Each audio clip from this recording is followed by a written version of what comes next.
Fillies and Gentlecoats, and welcome... Did I just say Philly and Gentlecoats? I don't know what Fillies you said. and Gentlecolts, hello, and welcome to another episode of Hayfries and Horseapples, recorded on this fine evening of the 28th of July, 2016. This is our fourth episode ready for broadcasting, posting, publication, whatever sort of terminology you wish to use. This is the Equestrian Broadcasting Company's officially unofficial podcast where we talk about ponies and that sort of thing. With you as always, I am Dalton Starbine, and joining me today again is Wordy Notes, Yo, how's it going?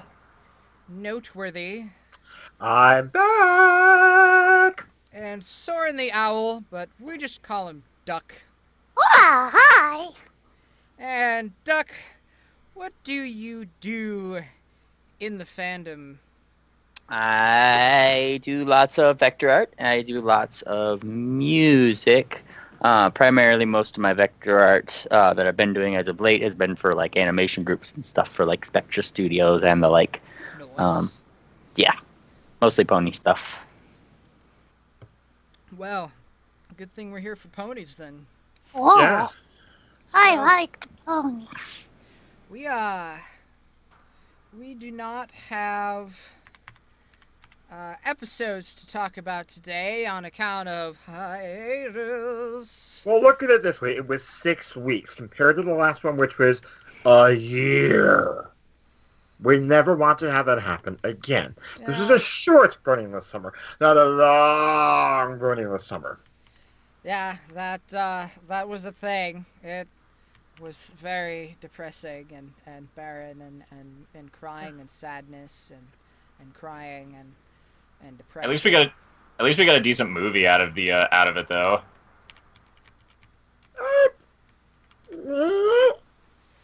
Or are you Jesus. talking about the one coming in 2017?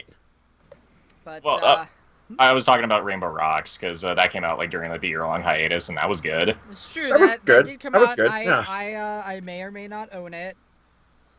You own it.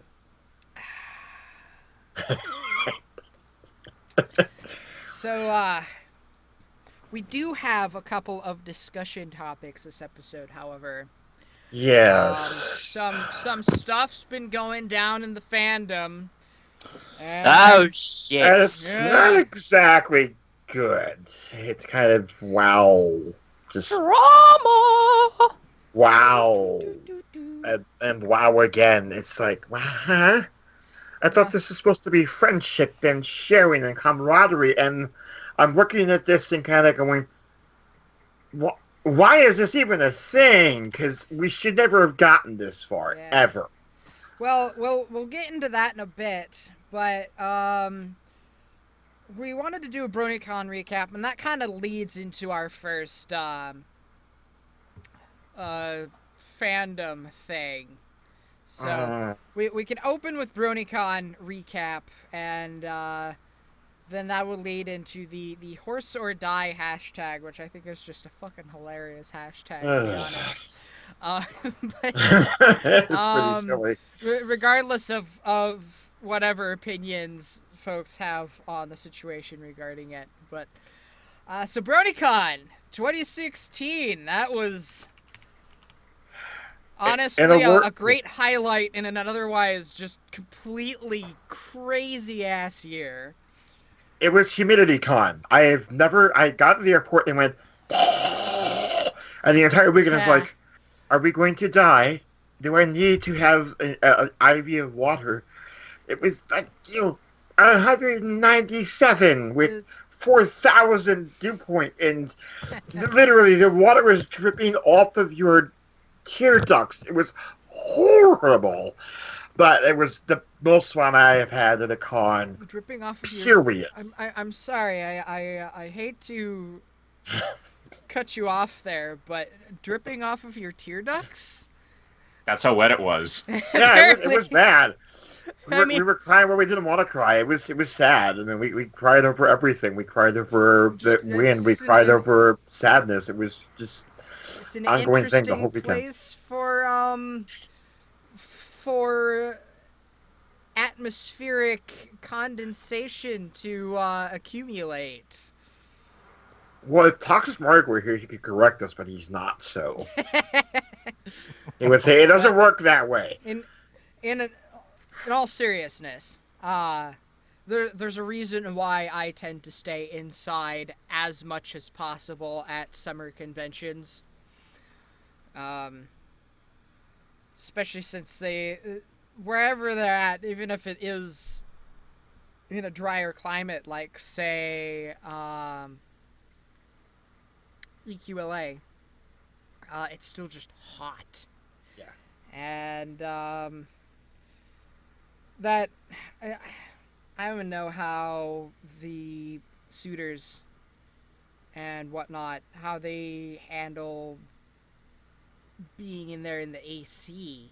Yeah, well, that actually is a good thing. Much less being outside, going from one hotel over to the convention center or whatnot, if you're not staying in the Hilton.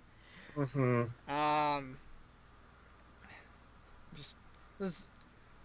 I ran around a little bit in, like, my trench coat, my long coat, and just staying inside, and that was about murdering me. Even without the coat, I had to take my hat off at points just because it was so hot with all the bodies. Yeah. But we were actually waiting that's to standard fare for convention stuff. You guys definitely made it sound like it was a lot of fun, and I unfortunately can't really contribute much to the BronyCon discussion because, well, I wasn't there. Aw. Yeah. Yeah. Getting back to what you talked about the food shooter stuff. Yeah. Duck, were you there? I don't remember. Yeah. What? Where am I? Were you at BronyCon this year? I forgot. Oh, no. The only con I ever go to for anything Brony related is running of the Leafs Con. Right. So it was just you and me, Dalton. And actually, incidentally, neither of us wound up meeting up with each other this year. Yes, we did. Well, I meant like really hanging out. We saw each other for like 3 seconds, and then if that, it was that first day was crazy. But yeah, kind of funny. I was going over to the Hilton on Saturday, and taking me up with some friends of mine, and the elevator drama. Let's talk about elevators for a minute. Oh God. I don't think that it ever occurred to anyone what the combination of a 7,000 plus attendance convention plus the Baltimore Orioles being in town at home on one of their special giveaway days was going to have an effect on the people going up and down. The thing is with the Orioles, because I have to toss this out there, is those games happen, it's going to be like a 50-50 chance whether or not you're going to have your convention on a home game or not. Mm-hmm. I mean, just tossing out the numbers I was given, but it's a pretty common thing. Every year that I've been at BronyCon, when it was happening beginning of August, every single time it was a home game. And, that was almost a month later than when they hosted it this year. So without basically hosting it entirely outside of baseball season, you just aren't going to avoid that. Yeah, no, unfortunately, but it's just a part of the situation with hosting a convention, I think, in Baltimore. And what that means, so close to each other, I mean, literally, it's a half a block away. I mean, you walk from the convention center, and you can physically see Camden Yards. Yeah. So we're waiting at the lobby to get in the elevators, and it must have been 5, 10, 15, 20 minutes. There's this Sunset Shimmer cosplayer that went to the local con here and there, and he was just, you could tell he was like borderline dehydration. It was really almost kind of scary. And you don't realize how heavy those things are until you get them when you kind of go, wow, that's all that padding and then all the fur on you. And it's like, yeah, it's like walking around in an oven. Mm-hmm. So, but this was my first BronyCon ever. It took me 5 years to figure out how to get out there. And I actually didn't see any of the voice actors the entire weekend at all, period. I was at panels the whole time. Let's see, where did I go? I went to the Fall of Equestria panel, a GME panel, a couple others. I just really kind of hung around and was in the vendor hall a lot and did a lot of walking, did a lot of sweating. It just was a chance to catch up with people and really kind of get to know them a bit better. And I left at an ungodly hour of the morning on Monday to get back to Minneapolis, and I was sad, but the con was over, life went on, and now we're getting ready for the October cons. Yes! Yay! Yeah, BronyCon was the only convention that I was able to go to this year. I normally try to make it to Everfree Northwest, and this was the first year that I haven't been able to make it, but that was on account of moving and stuff. Mm-hmm. BronyCon this year, I spent a lot more time in LineCon than I normally would have. Normally, I just I swing by like friends' panels and stuff, and then I just kind of catch up with friends that I normally only get to see online. You know, I might talk with people about collabs or, you know, whatever. But I spent a lot of time this year waiting for I was getting my Luna plush re-autographed because okay. when she was given to me, she was actually already signed by Tabitha. The folks at Equestria Plush had taken her in to get her signed before she was sold. In fact, she wasn't originally even going to be for sale, is my understanding.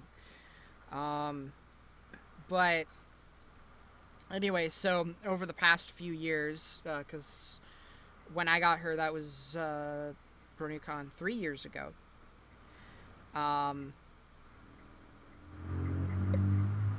So it was just done in like regular silver Sharpie, as far as I could tell, and so anyway, it soaked into the fabric and faded basically.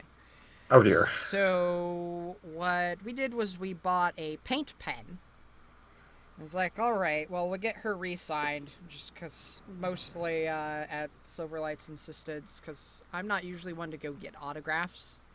Mm-hmm. But it was just like, you know, well, she was already signed, we might as well go ahead and try to get that, you know, renewed and just, you know, have it still on there. So it's not like, oh, well, when people come up and go, oh, well, you should get her signed. I'm like, well, she technically is. It's just, you know, it's really hard to see. If you squint, like, really hard and shine a really bright light on it, you can see it. Like, if you get a pair of binoculars, yes. Yeah. You might be able to see it. If you use this microscope...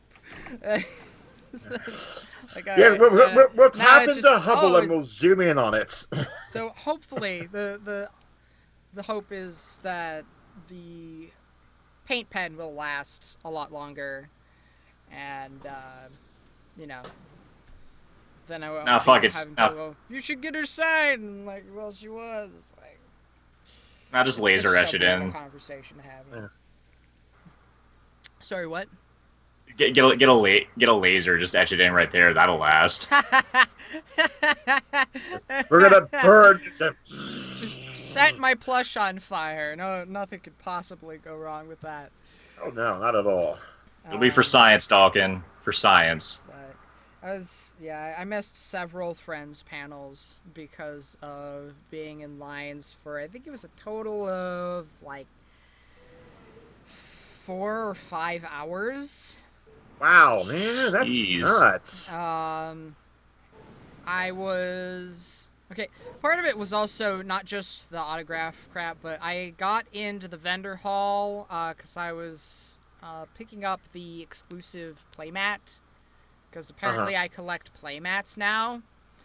I have 3. I was not intentionally starting this collection, but now I have a collection of My Little Pony themed card game mats. So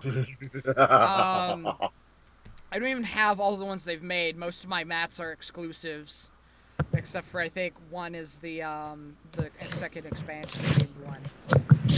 But so I got in and I was in line. I actually wound up stopping at the equestrian plush table, which was like right at the front of the vendor hall, and talking to Marie. And took long enough with that I was still ahead of the general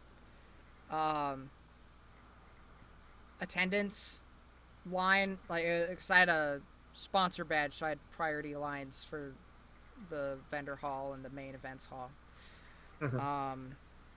But I took long enough that I was still kind of far back in the Pack Breakers line, which is the Enterplay booth. It's just called Pack Breakers. Yeah. And which, you know, is fine. It's like, okay, I'll wait and then it'll be fine. But then, as always happens with the Pack Breakers line, is it was getting in the way of other things. So they wound up starting to move the line around. But what they did when they moved the line around was, one, they broke it up into chunks. And they're like, okay, we're gonna keep these chunks in various places, and then we'll feed them back into the regular line when it's, you know, not in the way. But then they wound up turning those chunks around or not, like, randomly. And so I was pretty close to the front of I was basically at the front of the chunk that the entire part of the line that got taken away initially. And wound up at the very back of the line. What? Yeah. Oh, that sucks. Yeah, So they need I a bit waited there of for better about queuing 2 stuff. That's hours. crazy. Yeah, I waited there for about 2.5 hours because of that. And wound up missing 2 Friends panels because of it. And then the rest of the panels I missed was because of waiting in line to get my autograph voucher and then waiting in line to get the actual autograph. And so I feel entirely justified in my attitude of getting autographs is not worth the time it takes to get autographs. See, yeah, I'm hearing you say that, and that's really kind of given this convention of that how long they've been around, and you know their time and their size. This is stuff that logistically I'd like to call them out and to say, guys, you know, this isn't hard for you. You should have the staff and capacity to really take care of this quickly. And hearing this, I mean, I want to honestly ask what happened, because I've run other cons, I've helped run lines. We've never had that kind of a problem. I'm a little bit flabbergasted. I'm just kind of shocked is all. Yeah, well, I heard from some of the staff that most of at least the lower level staff, were pretty much entirely new this year. Oh. So that's a big contributor to that. I know that Line Monkey was there still running security stuff. Mm-hmm. Because she actually, when I was actually waiting in line for Tabitha, someone else from the security team came along and tried to push where she had put us outside and didn't make any effort to maintain the coherency or contiguity of the line at all. And then she realized what he was doing, and she was like, no, you're fucking up my line. And so she did her best to fix that and get it back in order. But because Line Monkey is a badass. Yeah, she is. She's really awesome and everything. But yeah, it's clear that a lot of that is just due to the fact that she can't be everywhere at the same time. So she's stuck with a bunch of people that don't really understand how proper line maintenance works. Yeah, hearing that for me, that's really I'm shaking my head because that's really kind of first rule of anything. If you have a question, ask somebody. It's just not hard. If you don't know what to do, tell your supervisor, hey, Yeah, well, what am I supposed to do? The thing is that at least in the case where Line Monkey fixed it, they actually thought they were doing what they were supposed to do, because I guess there's like fire zoning hazard stuff that they were told they were supposed to be aware of. But Line Monkey had put us there herself, so I didn't really know all of the details. I was, making it my business to not make it my business. Right. Yeah, no, I would have to have been there to really, because that for me is like, what? But the other thing was just, apparently I should have gone in and gotten Luna autographed by Tabitha the same day that I picked up my voucher. I kind of assumed that because her autograph time had basically already started by the time that I picked up my voucher that day, that the line was going to be horrendous and I would have just been there for even longer. So I was like, okay, I'll go in early on, half an hour early, an hour early, whatever, the following day, and then, I'll be able to be ahead of the rest of the line at that point in time. But as it turns out, apparently not very many people went to get autographs from Tabitha on Friday. Huh. But on Saturday, her line was just ridiculous. I was at the very front of the overflow line in that particular case, and I got there half an hour early. Jeez. Yeah. So, and apparently the same thing happened to Tara Strong. I didn't see the entire length of Tara's line on Saturday, because by the time that it got as long as it would have, I was already further into Tabitha's line and could see across the lines. But apparently the same ridiculous overflow stuff happened to Tara's line on Friday, which on the one hand is like Tara's autographs were actually a little bit more expensive than everyone else's. Her vouchers were, because everyone else's vouchers were $20 and hers were $30. But then at the same time, as far as I'm aware, it's been a while since she's been to a convention. So, like, because ever since basically LPU, her convention attendance dropped significantly. Yeah, she's been a lot more choosy about where she goes because of what happened there, and I don't blame her at all for deciding that. You didn't hear about LPU? I did not. Las Pegasus Unicon. That's another show. Yeah, we'll talk to you about it later. It was the whole big fandom. It was a disaster. It was basically, if you were or had any kind of presence in the fandom at the time, you would have heard about it. The phrase "rolling dumpster fire" comes to mind. Yeah. That's pretty adequate. It was bad. Yeah. So yeah, I spent a lot of time in lines. Basically, is the short of that. And wound up not being able to spend nearly as much time catching up with friends as I normally do at conventions, which, kind of sucked. But on the bright side, I have a shiny, refreshed signature from Tabitha on my Luna, so yay! Wow. Awesome. I felt really bad for Tabitha, though, just because, like, so many people in that line. And she's just such a sweetheart. I wanted to, stop and have a short chat with her, but just with so many people in line behind me, it was like, no, it wasn't gonna happen. So I got especially because my paint pen was not working at first. I guess I needed to scribble it out a little bit more before we tried to use it because it wasn't marking.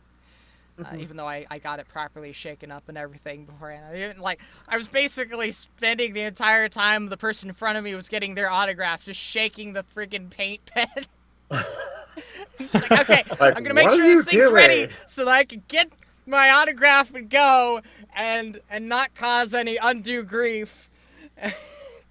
You probably look like Travis Touchdown from No More Heroes, like charging his beam katana, like in line. But yeah, so anyways, got, things scribbled and autograph happened and stuff, and then I booked it basically because it's like chatting was not going to happen with that line. It was just it would have been rude and just awful of me basically. So I think at a convention that big, where you have that many attendees, having the same type of conversations you would have at smaller cons, where the attendance is like between 800 and 2,000, it's just not as conducive for it. I mean, when they have more time to relax and when lines are under control, that's when you have the chance for those conversations. yeah. Outside of that, I don't want to tell people to go in there with decreased expectations, but go in under this with the understanding that it's big. If you've never been there before, throw all your expectations out the window because they will be shattered very quickly. Mm-hmm. It's an experience, and I do highly recommend, even if you never go back, that we at least go once, because it's something you have to at least do. I mean, that's definitely, it's a bucket list con. I would say that much fact. I'll say BronyCon is definitely a good time, and it's a great place to meet people who share your interests and that kind of stuff. But I'm the kind of person who's also very much of the opinion that you should never go to a convention alone. Oh, no. I can tell you that from BabsCon. Went there alone. Bad mistake.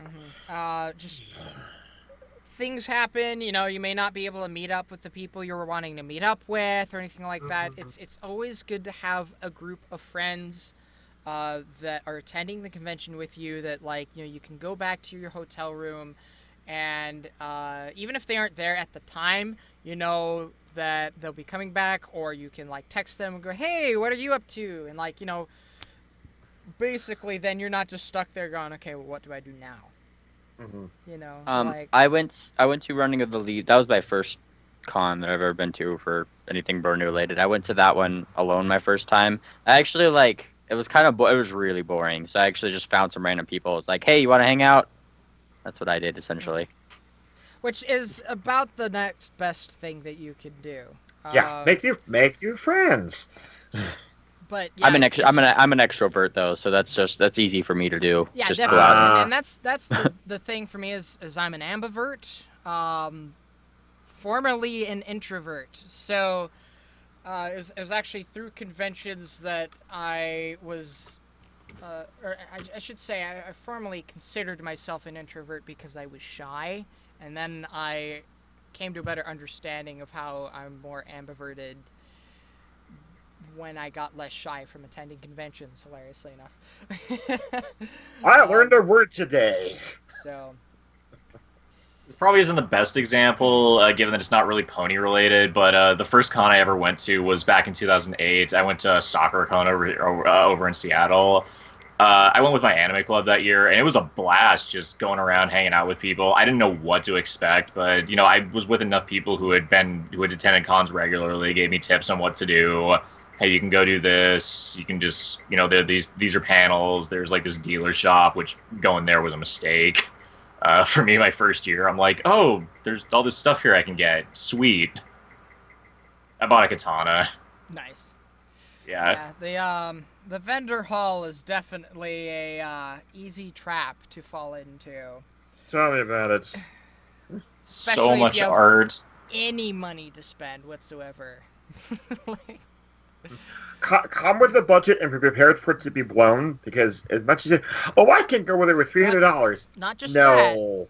that. Not just that. Pack with keeping extra space for stuff you acquire to come back with you in mind. Or have someone that is doing that can ship it to you. Because, yeah, there's nothing worse. Well, maybe not nothing. But there are few things that are worse than getting a bunch of cool stuff at convention and then having no way to bring it back with you. Okay, put everything in the case that... fudge apples. Damn it, what am I going to do with this life-size Celestia plush? I think that you just kind of have to plan ahead and know that you're going to have to ship it back. Actually, that reminds me of my first year at BronyCon because,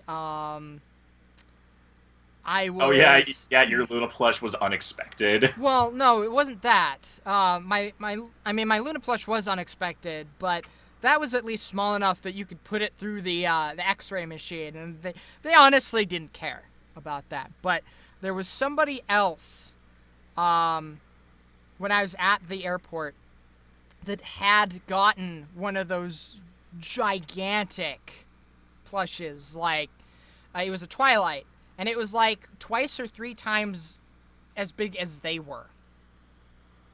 Yeah, Jesus. And they tried to take it on the airplane with them. Like, they were trying to check it as checked baggage. I'll bet that went well. Yeah, they were like, I'm sorry, but you have to ship this. We can't take it on the airplane. Like, can you see that gate agent looking at that kind of one? I'm just like, how do you think? What process do you go through where you think that you're possibly going to be able to check that on the plane? Like, I know she has wings, but you know she actually can't fly, right? Well, this was 2013, so this was before she had wings. Oh. Oh. Right. But I also forget she didn't have wings. Wait, there was a time when Twilight didn't have wings? What are you talking about? Back in the Dark Ages. In the dark times. Before M.A. Larson. I've been seeing those come up more. Just kind of like that meme is still a thing. It's like that happened 2 years ago. See, what happened was M.A. Larson signed Twilight, and that's how she got wings.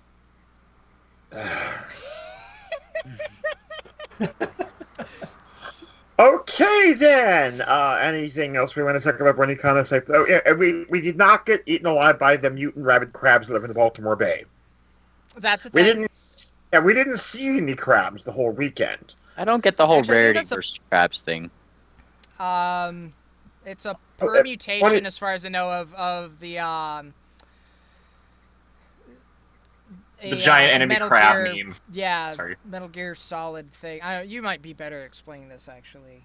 It's from it came from like the E3 2006 when the PlayStation 3 was initially being unveiled, and one of the games they were showing was I believe it was called Genji: Dawn of the Samurai, and this guy was talking about how it's like his exact words were, this game like pays a lot of like homage to, in terms of like the detail and everything, to making sure that like the ancient Japanese history is as authentic as possible. Now watch as I fight this giant enemy crab. That was literally the transition. So like the giant enemy crab meme just kind of happened, and as our fandom tends to do, they include, you know, they gotta put ponies in everything. So and for some reason, like the whole rarity fighting crabs thing just kind of became a thing. And crabs are kind of a Baltimore thing because, you know, fishing.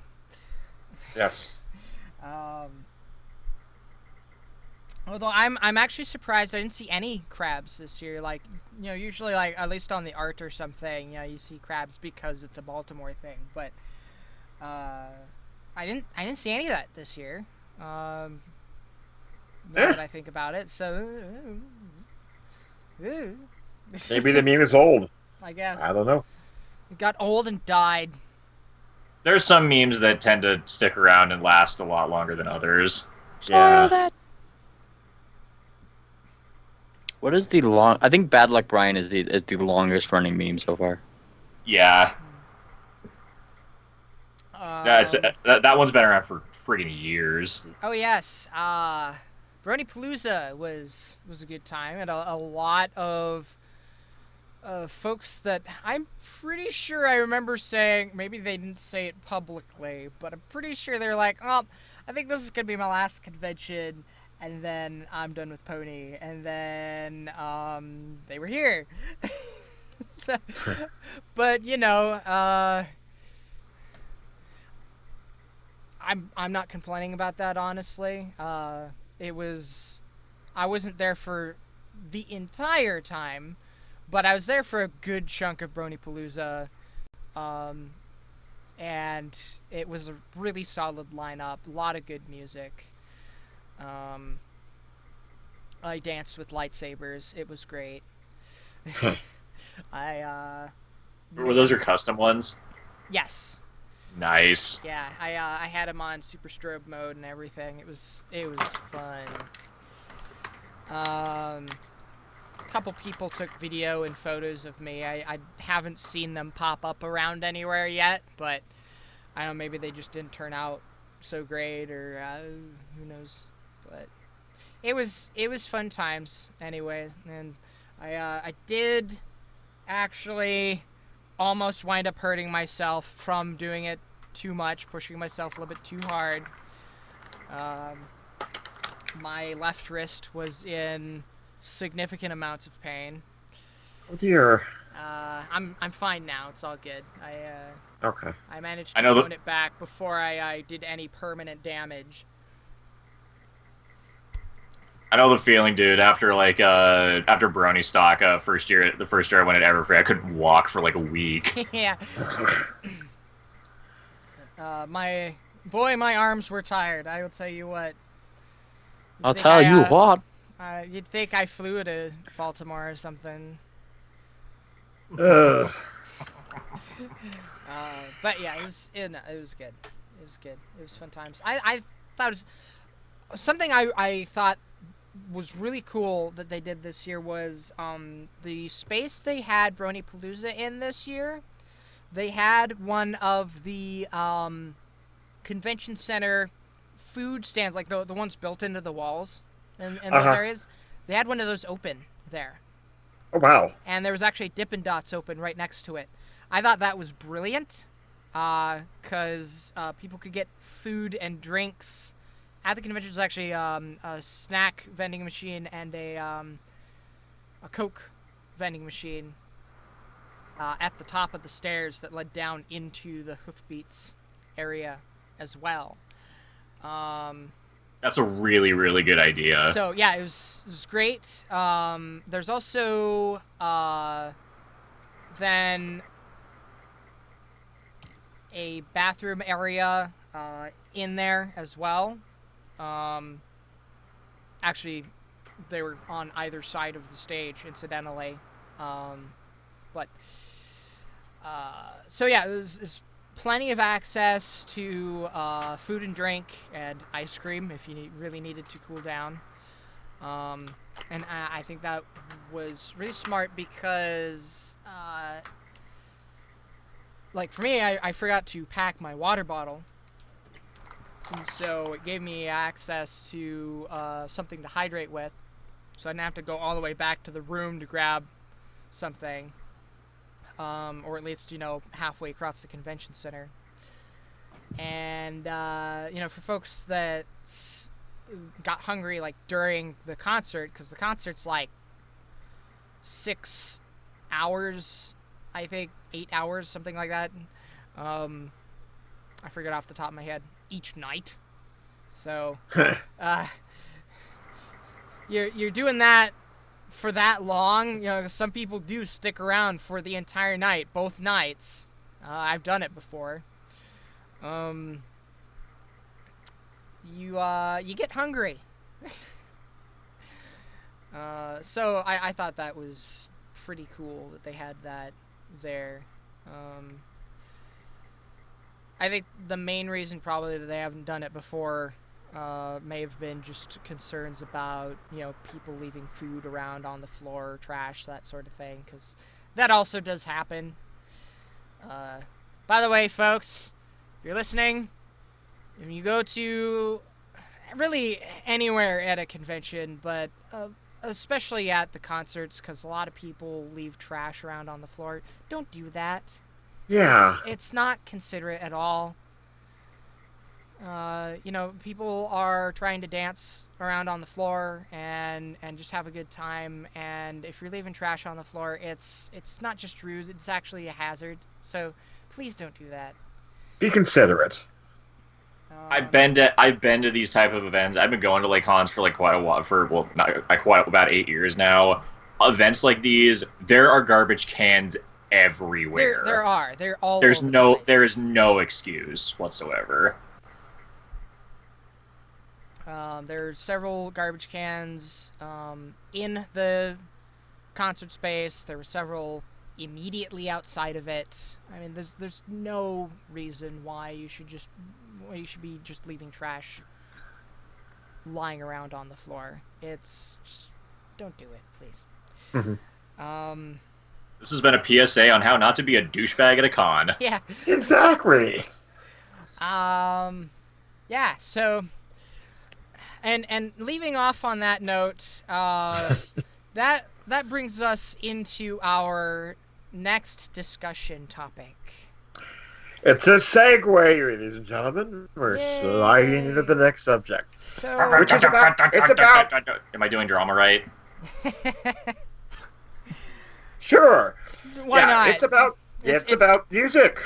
So, basically, at BronyCon this year, and I guess at some other conventions, it's been a thing, at least the past several conventions I've been at, that people play at least some not pony music during the pony concerts, which honestly I don't personally mind.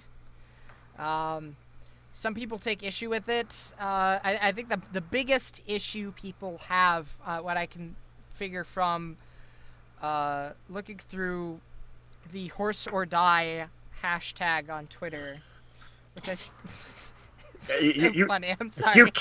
You can't make this stuff up. So anyway, the actual concern is, some of these performers that get invited to pony conventions, they don't, whether they're DJs or whatever, during their set they don't play any pony related stuff whatsoever. And I've noticed that's happened at least one of the conventions where Black Griffin and Michelle Krieber performed. I think they did one pony themed song, which was Paper Sky. And but I think usually they do at least Proud to Be a Brony most of the time if Black Griffin's there. Mm-hmm. But there's a concern with some people that have literally no pony music in their sets. And I've personally witnessed any of these sets, so they must have happened when I was not in the room at BronyPalooza, when I was cooling down and letting my wrist not snap in half and that sort of thing.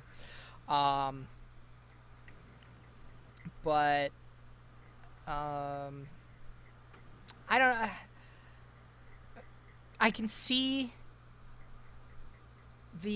both sides of the argument. Personally, I do have to agree with the opinion that if you've been hired to perform at a pony event, you should probably include at least a little bit of pony in your set. Yeah.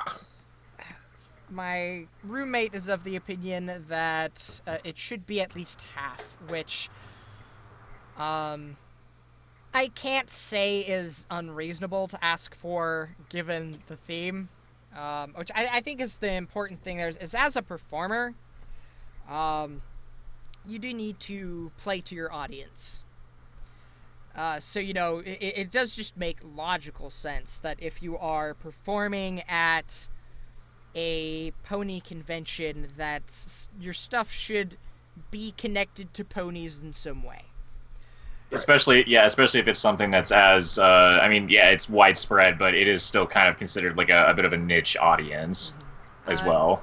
The other side of the argument, from what I can tell, is essentially arguing for creative freedom in designing sets and that sort of thing. Just kind of basically, I want to play what I want to play. Which, by itself, I think is not an unreasonable feeling to have. But, again, if you're being paid money to perform for a specific audience, then at the very least, if nothing else, it's good business sense to perform for that audience. You don't go to a pony convention and then play nothing but Star Trek. Let's say. Just throwing a random example out there. It would be really weird and random and kind of out of place, but if it's good music... if you connect the two in some way, that's one thing. But the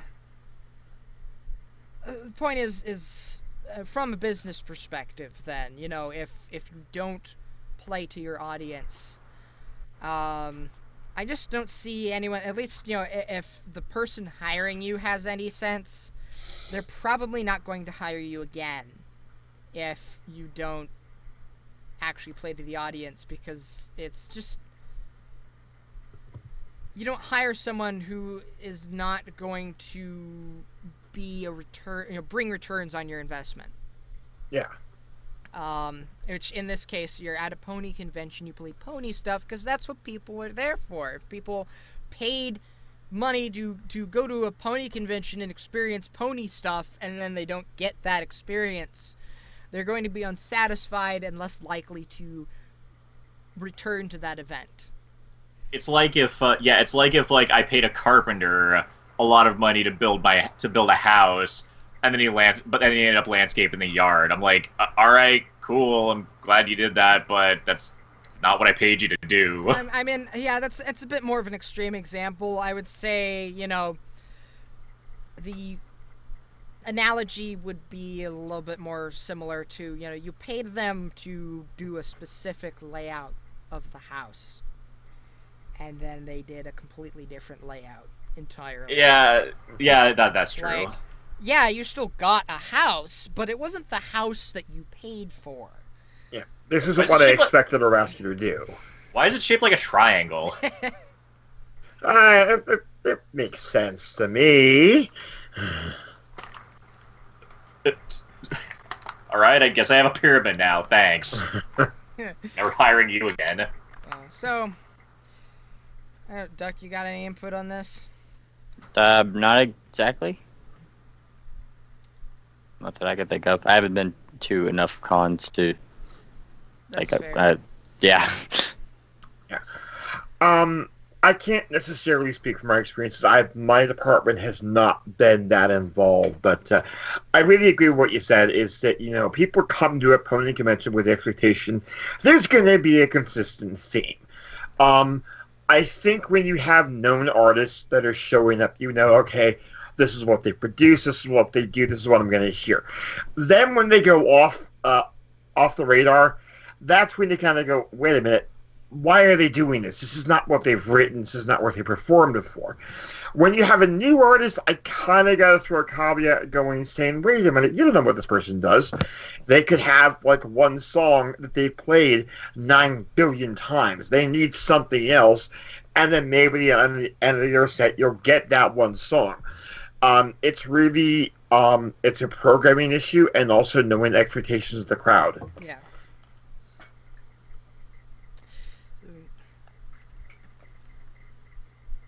again, yeah, I can, personally speaking, from the audience perspective, I don't mind going to a pony convention and some of the stuff in someone's set not being pony related, but the performance needs to still be tied together somehow. You know, so you tie your non-pony stuff into the pony stuff so that it's all connected thematically that way. Yeah, don't confuse or lose your audience. Exactly.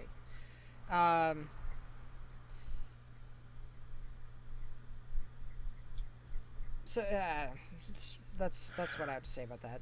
Mm-hmm.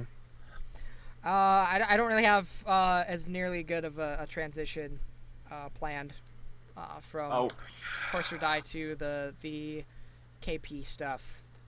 One final thing on the Horse or Die thing before we continue on though. Yes. Yeah.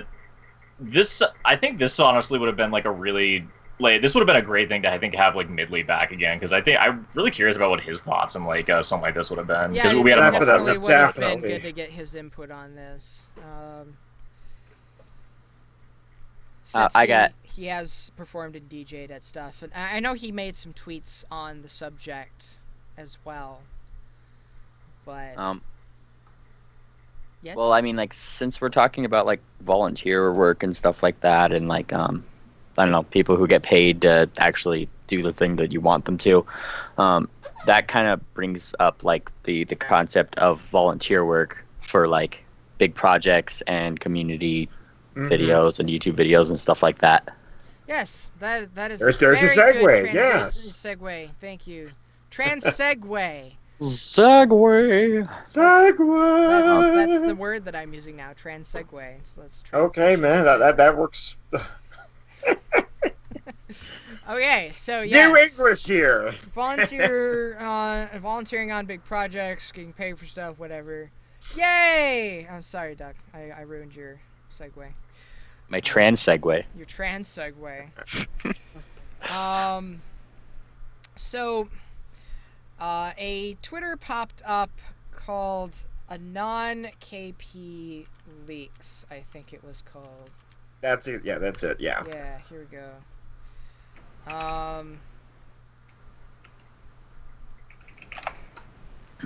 So they popped up this month, and there's been some stuff going down regarding an individual in the fandom who goes by most commonly the handle I love Kim Possible a lot. And so far as I'm aware, she's best known for episode analysis, which is sorry? Analysis and kind of just in general freaking out over episodes with Discord in them. Mm-hmm. Yeah, she does seem to be about almost as into Discord as I am into Luna. Except I may or may not be slightly less creepy about it. You're less creepy about it. So from what less creepy about it. I will not personally claim to be less creepy about it because I don't know, I don't want to instigate that comparison. Yeah, but because then it'll happen, and then we'll be talking about you next time, and then that'll be bad. That'll be really awkward, kind of like, hey, we're talking about you today. What? No, you gotta embrace it like I do. Yeah, I've got a million Fluttershy things, and yeah, it might be a little, maybe slightly unreasonable, kind of, sorta, but I kind of own it. Look, I go overboard with my Luna stuff. I will completely admit that. No. I have so much Luna merchandise. I have almost as many Luna shirts as there are days of the week. At least as many as there are days of the work week. Not enough. From what I correct me if I'm wrong, from what I could gather about the whole KP thing, essentially she's just not been treating her volunteer staff as volunteer staff, but rather paid commission staff where everything needs to be pretty imperfect.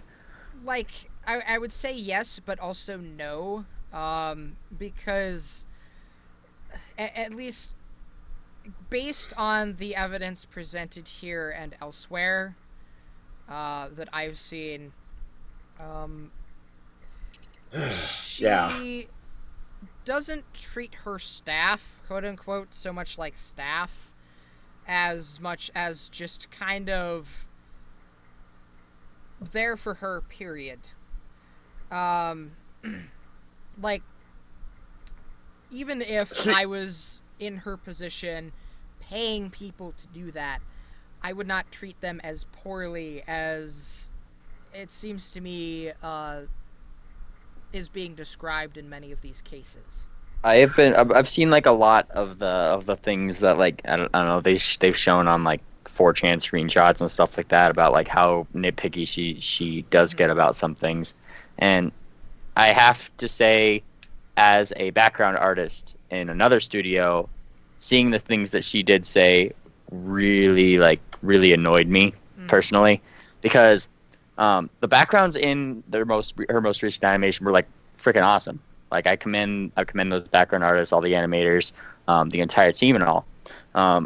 But like some of those backgrounds just alone, like people don't realize that they do take like upwards of like maybe like a week with school and everything like that or whatever the person's doing. Backgrounds like involve a lot of work in detail. Yeah, and well, because vector art isn't just drawing the background; it's placing each individual point, each individual anchor point, and then adjusting every single line and layering it correctly. And it's ridiculous, like how long that takes, and like how nitpicky, error, like the errors she was picking out were like.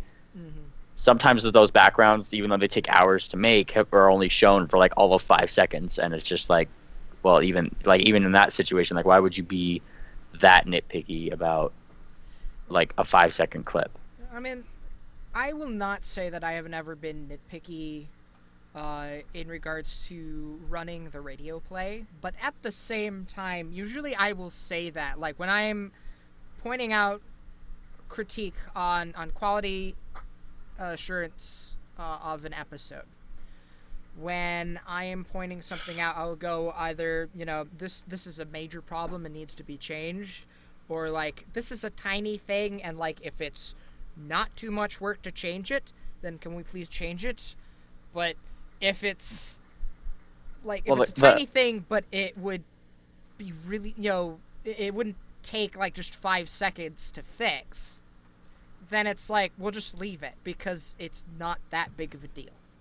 One of the comments that really like stood out to me, that like it showed on one of those critique posts, and like one of the leaks Twitters, was like, she was pointing out like all of the like 1 or 2 frame like animation errors, that are just like where the wing was weird or like there was a book in place or something, and like somebody like came out and was just like, hey, there's animation errors in the show, like you don't need to like be this like picky about it. Give the man a break. And the reply was, there's a difference between an animation error and not caring. And it's just like, they're volunteering to help you with your project. Mm-hmm. Why are you the way that you are? Why are you being so disrespectful? Like, yes. Yeah, there's a difference. There's a difference between one or two minor mistakes, like in a project you're working on, and then not caring. Here's a big thing I have with when I have cracked down on people on the radio play, and I'll toss this out here. The first thing I try to avoid is having to crack down on people because I hate doing it. I hate any kind of confrontation. I hate having to go like, be the bad guy, basically. Sometimes it's just necessary being in a in charge position, but there's a difference between, being the bad guy and just being plain mean. Which I know sounds like a hard distinction to make, but I will explain. So, in the case when I'm being the bad guy, it's because someone is being detrimental to the team on the whole. Like, you know,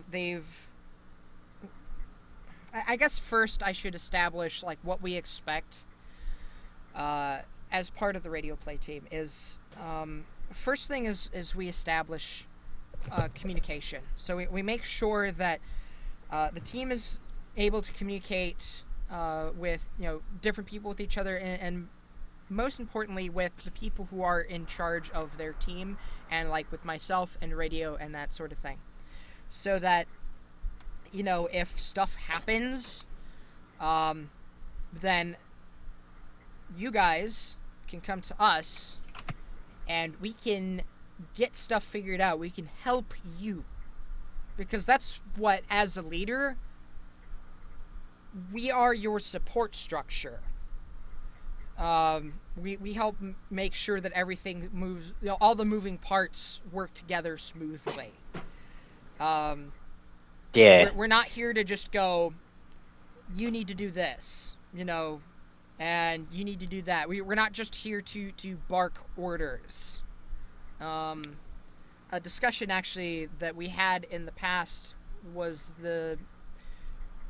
which I actually had with someone who I promoted to a team lead for a while and then demoted because it wasn't working out, was the important distinction between a leader and a boss. And by that I mean like the negative connotation of boss. A leader pulls with his team, a boss sits upon the throne that they lift up for him. Exactly. And so, one, I feel like it's important for a leader to know the stuff that they understand, the work that goes into what their team is doing. You know, they've done it and have, you know, experienced the process and understand, you know, okay, this takes time and effort, and these are going to be the problems that someone will encounter on a regular basis with that sort of thing. Well, like you're talking about is like leaders being like the support structure of a team, and I'll actually like use one of my animation groups as an example. So our director's name is Finish Line on Skype. Sure. And as soon as like the whole like KP thing started to break out, he made like an entire Windows worth of text just saying like explaining on how like if there's ever anything that you guys really want to discuss, if me or any of the leads are ever being like overly dictatorful of like the work that you do, or you don't feel like you're being appreciated, like please come forward. Yeah. Tell us. Like we don't know if you don't say anything. Exactly. And good leaderships have like well organized structure and a good sense of support from like all of the leads and volunteers, and yeah. Yeah, definitely. And that's my big thing is usually when I become the bad guy, it's because I need to for the sake of someone else on the team. So in the case of demoting people or it's only happened in the case of a couple individuals on the team, really. But having to do suspensions and that sort of thing. It's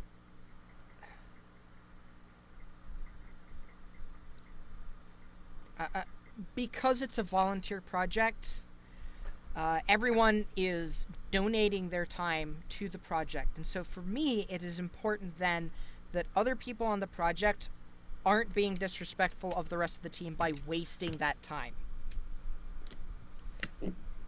Definitely very important. So, which is where a big part of the communication stuff comes in. It's, you know, stuff happens. We get that. So let us know so that we can prepare for that and deal with that. And even help you out if possible. But also, you know,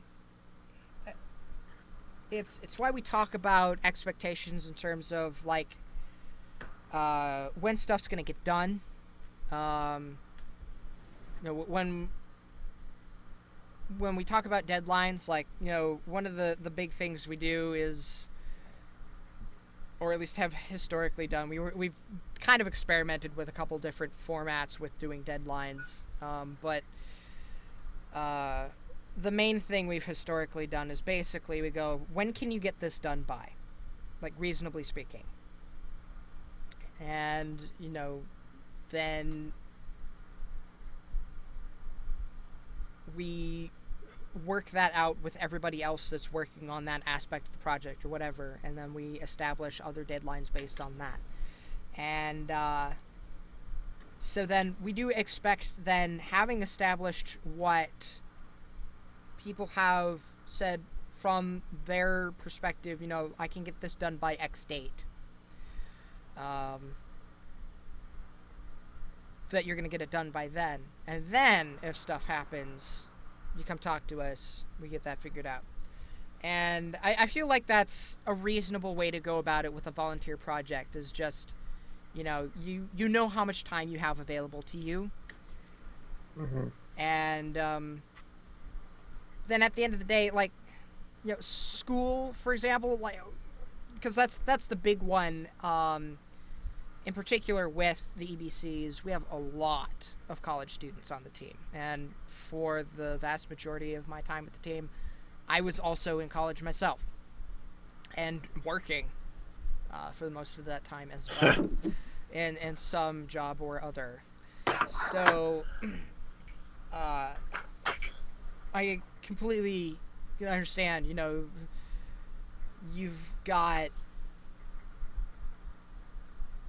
you're going to school full time and then you're working, another 20, 30 hours a week on top of that. You only have so much time outside of that to actually work on project stuff. And then, you may have other things that you want to do too. But then, again, that's where the working out deadlines things comes in. As opposed to being all like, all right, this needs to be done in a week, period, no excuses. Like, because life will happen. Life will happen exactly when you request that. It's like, oh, I can't have it done. Your computer explodes. And the thing is, like, it's at the end of the day, like, you're on a volunteer project. You could tell someone that they need to get that done in a week, period. But if they have school and work, and they just simply can't get that done on top of school and work in that period of time, it's not going to get done. Like, telling them they need to get it done or else, I will bring the wrath of my horse fame down on you. Like, what? Are you fucking serious? All that's going to do is... Go ahead. Sorry. That's also, like, slightly slanderous. This is another thing. I hate the word horse famous. Like, okay, I just hate horse fame in general, and like the precedent it holds over artists and things like that. Like, I mean, I like exposure just as much as the next guy, but if somebody's like promising you that you'll get exposure for what you do if you help them, and then hold that over you as noise. Yeah, and hold it over you as some sort of payment. So I mean, like it makes your work feel more like commission based rather than like volunteer work. That's just ridiculous. Don't ever work for exposure ever. Mm-mm. Because it's nothing, and it's not, especially in this day and age when we have the internet. You can literally generate all the self-exposure that you will ever need. You can host your own, all your own social media sites. You can get a domain for like $10 a year. And even if you're working for exposure, so that way you could, like, I don't know, get supported on Patreon and get like a little bit more income to be able to, like, pay bills and stuff like that. It's not worth it to do a volunteer project where the only form of support comes in the form of fucking assery. Yeah. I guess that the word would be for it. Like, if it's making you unhappy and your work is not being exposed properly, and you're not happy doing it, why even do it? Yeah. Yeah. Yes, it's like, Midley said the same thing, like, pretty much said the same thing last episode, too. Like, if you're gonna do something just to try to, like, be famous about it, then just don't do it. Yeah, stop right now. Here's the thing. Yeah. Stop right now, yeah. If you're good enough to get paid in exposure, you're good enough to get paid in actual money. Uh-huh. End of story. Yeah. Don't ever work for free. Either work for yourself or work for green, or whatever color currency is in your country.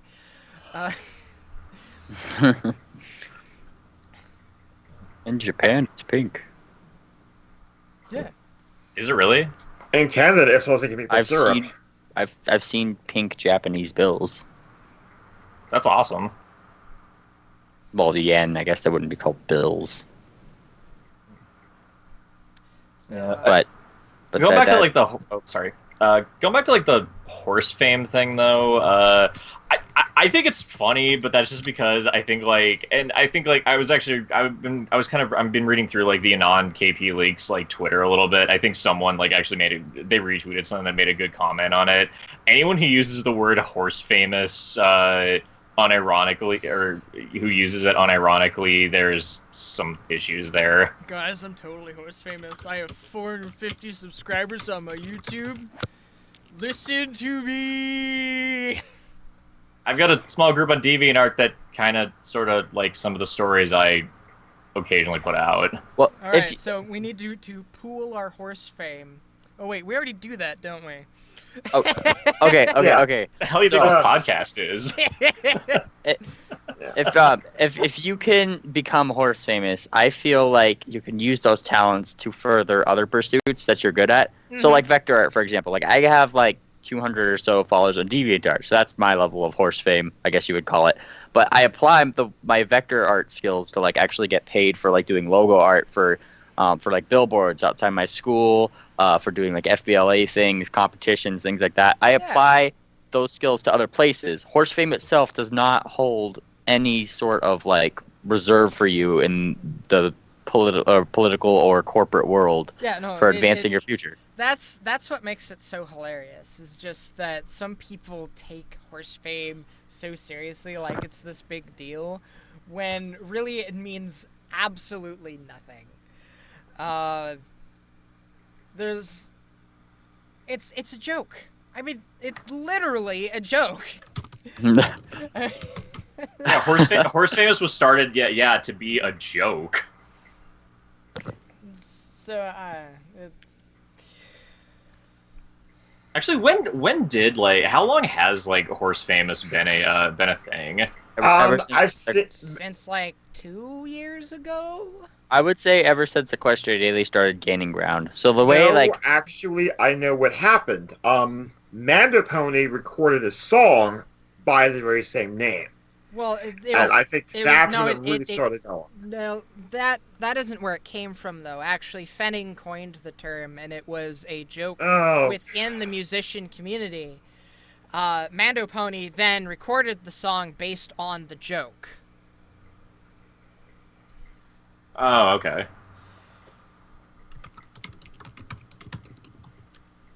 At least that's my understanding of it. I know that the term was around, though, definitely for a good chunk of time before Mando Pony ever coined or recorded that song. Whatever I'm braining. Mm-hmm. We'd have to. That's why the internet is here. We have to look it up. Yay. But yeah, no, as far as I know, Fenning coined the term as a joke. Ha ha ha ha ha ha. Yay! Years later. We need a big segue for that. Yeah. Well, it's a big joke. But yeah. What's our next topic? I could see if I could segue into it. No, we don't have any more discussion topics really after this. It's our fan feature stuff, so Mm-hmm. We can just go off topic entirely and just talk about random ass bullshit. Whatever. Which is going to happen. I mean, I read over the whole thing about what's happened, and you read over the allegations, and I've always been of the opinion that okay, this is fantastic. However, I've always been one to not trust one side of a story. I'd love to hear the other person. Now, her position right now, anything she says is going to be looked at as probably a suspect, because the longer you let any sort of incident go on and don't address it, the less your credibility will be, especially if it's a major one involving something you're doing specifically. Excuse me for a second. Well, if you look at like draw ponies, do you remember the whole like scandal thing a while back where like Yeah, was, like, yeah. Okay, Yeah. so like he like right away, like, or at least within like 1 or 2 weeks, like admitted to the accusations, right? And like Basically, now, and like now he's made a public apology. People have kind of forgiven him. He's he's atoned for it. Yeah. KP has not atoned for anything she has done if she has allegedly done them. And so the longer it carries on like this, the longer people are going to not like forgive her for what she's done. Yeah. If she had done them. Well, and the thing is too is it's coming from so many different sources at this point. Several of which seemed very credible from very early on in when this was gaining traction. Well, I know a couple of them personally, like because they're in the same studio that I was talking about earlier. But like from voice actors and stuff like that, like the treatment they were seeing. Yeah, and I do too, and so it's like there's not really a lot I'm seeing in this case where it's just the bandwagon getting out of control, basically. Like there's some legitimacy to like all of this. A fair amount, from what I can tell, but you know, we're not journalism here. We're just pony peeps talking about pony stuff. Yeah. I definitely think, you know, as I said earlier, it's really sad that we have had individuals like this that do come up. And no matter what type of organization, fandom, what have you, people like this will exist. They're going to get this kind of media coverage. They're going to be the rising shooting star that either gets there on their own merit or rides in the back of other people. I think it's really about how we react to them as a community. Right now, they're reacting saying, hey, you know, first of all, this basically violates everything we've learned about the show. It says, hey, you know, all about your talents and stuff. That doesn't matter. It's all about me. And I'm like, no, well, if it's all about you, then why are you not doing most of the work? Why are you here sitting and criticizing basically everything we do? And then when it comes time to getting credit for it, we're either downplayed or it's so much about what you are about that we have to wonder, you know, why did we miss the time? Why did we spend all the energy, you know, creating this for you? Well, and the thing that really freaking annoys me, because I went to her YouTube channel just to see some comments and stuff like that people have been making, you know? And disclaimer, I'm highly biased here, but like I was reading through them and there was a lot of people saying like, you know, screw the haters, I love your videos, like you're really awesome, all this stuff. And I know that with the amount of like self-love she kind of has for herself, she's going to take those to heart and feel like she's in the right rather than she's actually done wrong on some of these people and needs to actually atone for that. And rant. Sorry. Nah, it's good. Like I said, not journalism, just pony peeps talking about pony shit. Yeah. Yeah.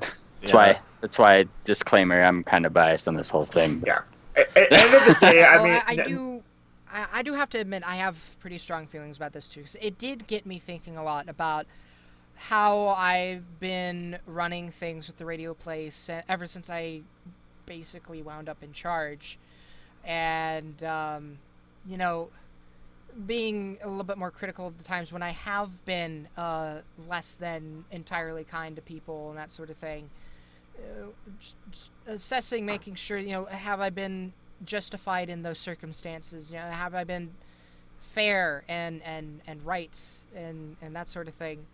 And I like to think, having looked back on that and having spoken with several people on the team about it and that sort of thing, I like to think that I have been not a giant dick for the most part when it comes to running the Fall Equestria radio project and all that stuff. There's a difference between being firm about about working on this and being an asshole about it. And I do not think you have been an asshole in any way, shape, or form. Well, I mean, there have been a couple of occasions where I lost my temper. It was mostly in private, but yeah, but that's human nature. That's going to happen. We talked about on it occasion. Afterwards. This was the big thing. Like, you know, we approached it after the fact, and when I did lose my temper, I will say again, I did feel kind of justified under the circumstance, because it was not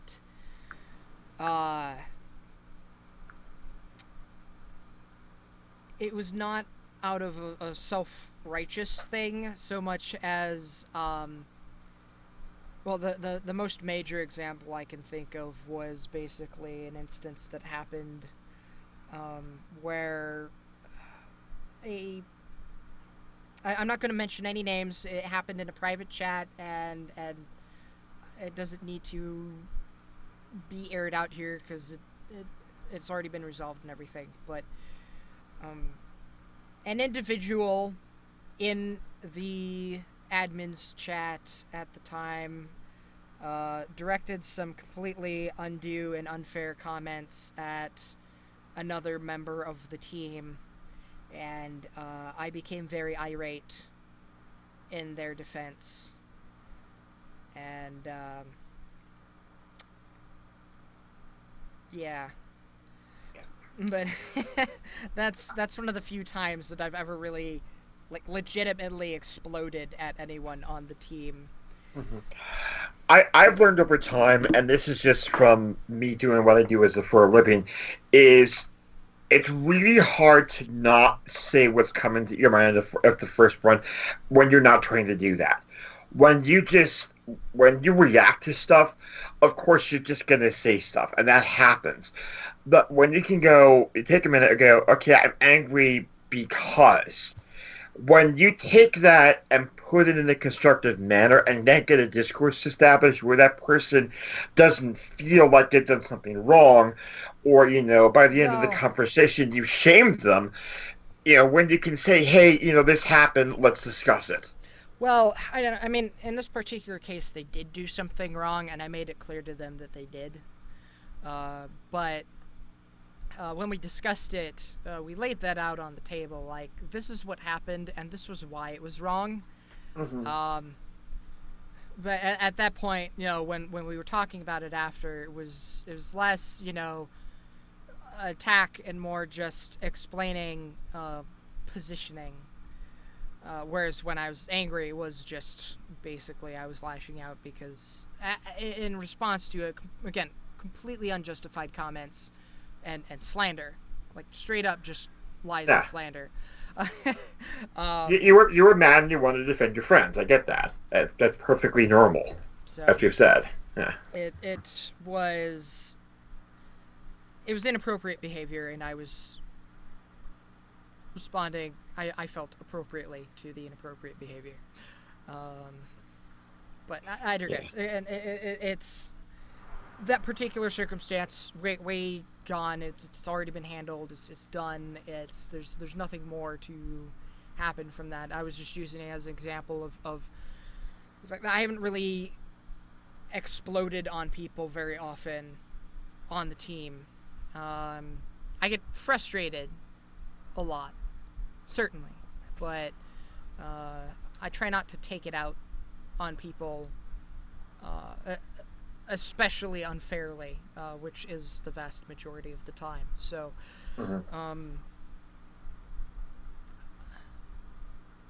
in that particular case, I usually just step away and make sure that I am approaching the situation with a clear and logical head, and, more importantly, coming up with solutions to the circumstance and not just, stomping my feet and crying. Because, getting pissed at people doesn't fix what's happening. No. Yeah. it gets them on the defensive, and then, despite what you do, if they're already there, if they have walls up, they're less receptive to hear what you have to say to them. Anyways, it was just that it got me thinking. I'm very defensive of this team. I will admit that. Not just from other team members, but also from without. In that particular case, there was an example there too. I won't go into that. Scratch that. Just not going into it. Doesn't matter. What are we talking about? But point is, though, is that I really care about everyone on this team, because you guys are my team, and to hurt your faces, and if anyone dares hurt you, I will destroy them. But it's a good feeling knowing that, man. Appreciate it. Yeah. I think, again, I'd like to presume in any environment I go into, whether it be a voice tryout, getting a new collab, or getting a new project, that everyone there is going to have a sense of, what, we're getting this together, we're a bunch of goobers, we want to have fun. There's not going to be any politics or surface tension. It's just going to be people being wacky, and they're going to have their, I can't think of the word, but just, fun?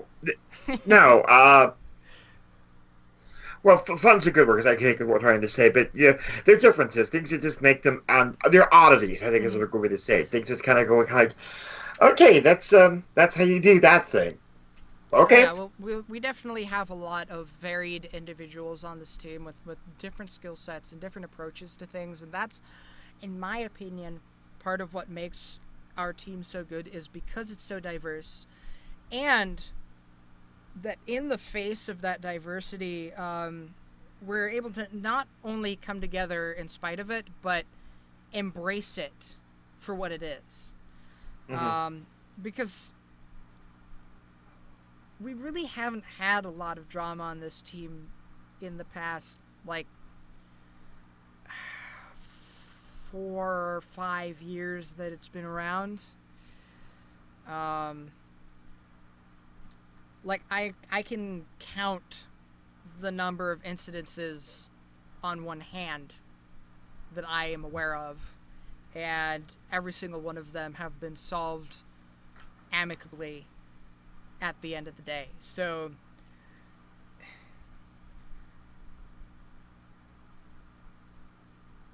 I really like this team. We may be busy a lot of the time. We may not, get stuff out nearly as quickly as I would like. I wish we could get episodes out a lot quicker than we do. But, I've come to the realization that what pushing I have been doing hasn't really been speeding up the process to any significant amount. It's going to get done when it gets done, and honestly, I can say at the very least, listeners are very, very patient listeners, that the music is basically done for episode 5. Oh, we yeah. are in final quality assurance for that episode. So, I've actually been a bad boy and haven't listened to that as soon as I probably should have. So that most recent delay is on me. I apologize. You heard it here first.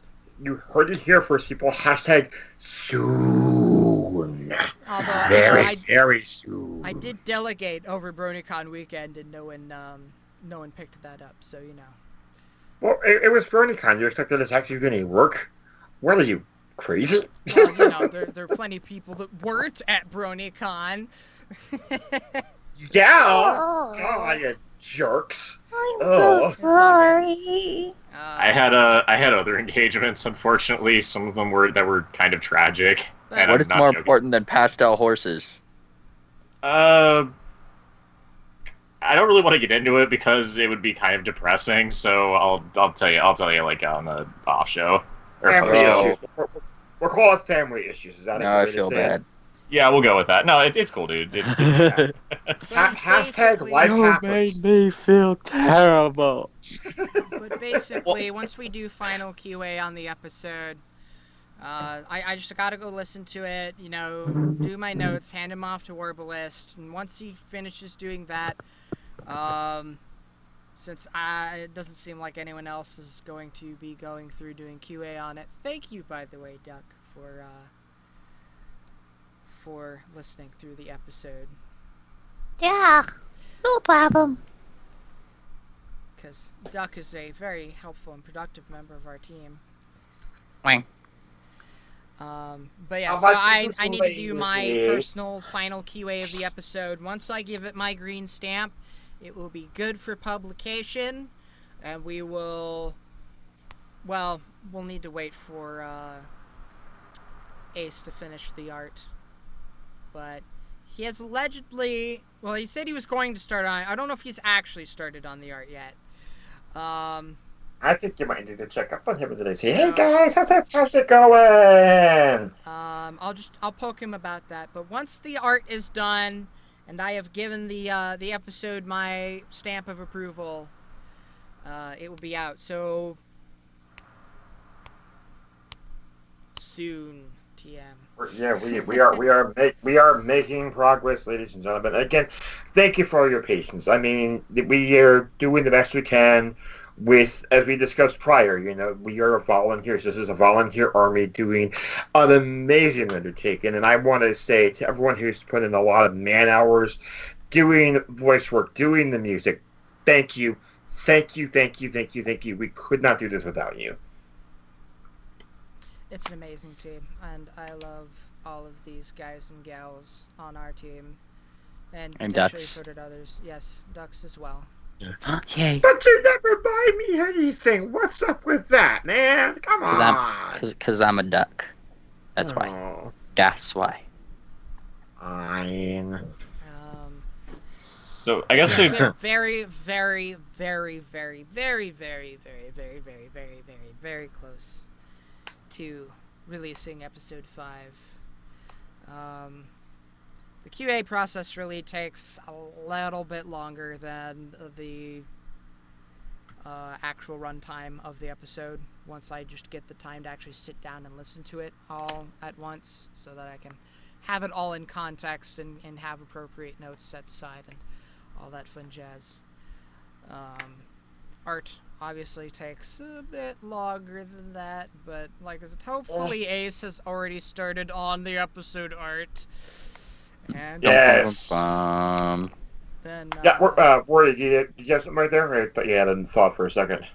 Oh yeah, I was just gonna give some before we move on to like the fandom showcase thing. I kind of want to just give maybe some final thoughts and stuff on the KP thing. If like yeah, go ahead. just trying to maybe like just kind of finish off the topic, and then we can move on to like fun things, not all this stuff. Depressing fandom drama. Yeah. But seriously though, it's all a bunch of silliness. Like really. Oh yeah, it's. I guess our it's just, horses are super serious, don't you know? Oh yeah. I guess my thing with it is that I don't know her personally, obviously, and I can just go based off of like some of the comments that I've read and everything. But it really does seem like it's kind of a case of, if people are volunteering, then maybe you should, I don't know, maybe kind of try to treat them a little bit better.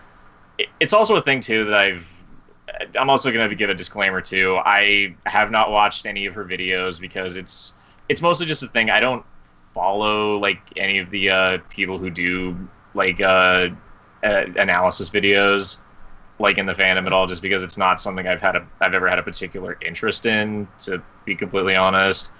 Although I've heard that there's some good ones. I don't know. Maybe I'll check them out at some point based off of this. Silver quill for the win. Fiery Well, Joker. In regard to treating people with respect, we have 2 main rules on the team that have been there since its founding. The first one is just the golden rule. Treat others as you would like to be treated. And no one on the team is exempt from that. That includes myself and Radio Hooves.